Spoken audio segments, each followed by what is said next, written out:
Let me ask, let's unpack a few things here. So let's pretend for a minute that you do not, I'm not your client. I reach out to you online. I say, Hmm. hey, I'm a new business, I'm a startup. I need to, and I have a tight budget. I'm sure you hear that a lot. Yeah, I have a yeah, tight especially budget. nowadays. All startups. I mean, here, startups are startups, right? So we're Yep. tight budget. Where do you start with me? Obviously, I know you're gonna interview me and find out what my products and my services are, get a little bit, of information there. But Yeah. after that, what does that first couple of months look like to for my business, for any business really? What does it look like? What should we be doing?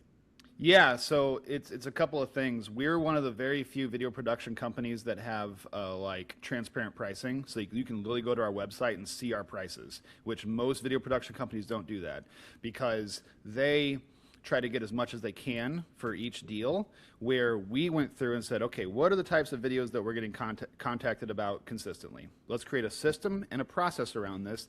That way we can charge the same price every single time, depending on how far away it is or whatever. There might be a travel fee or something involved, but it's just like, what can we do to not only support the small business community, but create these types of videos at a price point using a system that is effective. So we're wasting less time. That means we can lower the price. We actually got rid of our studio back in 2020, whenever, I guess it was what, March? No, March, April. Yeah, so it was March. And our lease was coming up in April. And we were like, my buddy or my co-founder Nick was like, I've been following this Corona thing since October, and I don't think it's going to be 3 weeks. So let's forego the lease. Let's get rid of the studio. Let's move all the equipment out, and we'll see what happens with the commercial space after, because we thought commercial real estate was going to basically be dead afterwards, which it kind of did because, just of everything. I mean, everybody got sent home. They got an office in a box, right? Yep. But commercial, we were like, let's just forego the lease and we'll see what happens after when the dust settles, right? And he was right because it took a freaking year. And then that actually led us to developing something called we called it at the time mobile studio shoot, where we basically have a whole production studio that fits in the back of my Toyota RAV4 that I can take just about anywhere and set up. So we found a bunch of satellite locations, libraries or hotels or whatever, other businesses to set these things up in. So it actually made us innovative to create something where we could lower the price on a video that we used to charge $600 for, and now we can charge $397 for that because we don't have the overhead. So we were like, okay, cool, that makes us lighter.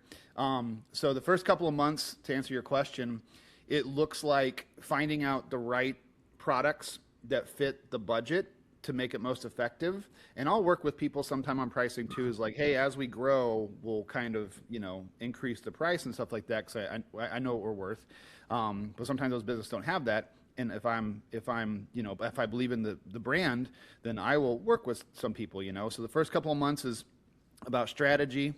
It's about finding out the brand pillars. It's about identifying your customer avatar, which your customer avatar is like who you like to work with the best, who you best serve.